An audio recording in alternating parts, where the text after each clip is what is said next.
Hallo, ek is Ronel Besuidenhout en jy luister na 'n voorlesing van ons meditasiereeks vir hierdie maand, Glo soos 'n kind.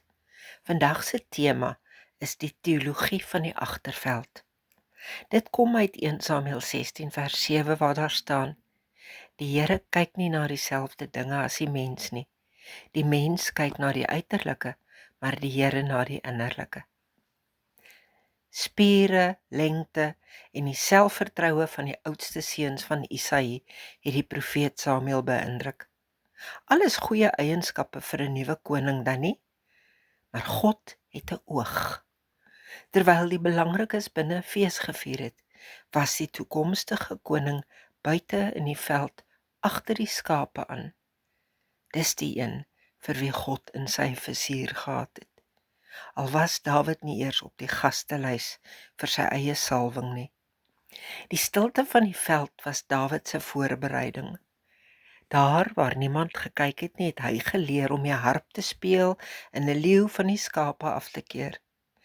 Dit leer ons 'n ongemaklike waarheid. God mors nie tyd met onbelangrike dinge nie.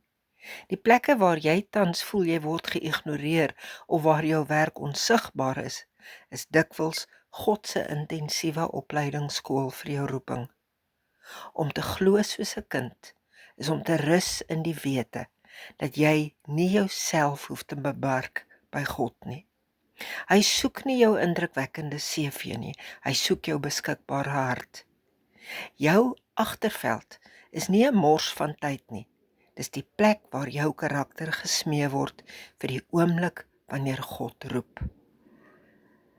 Ek wil jou vra om hieroor na te dink, want soms is jy die een wat ook een kan staan.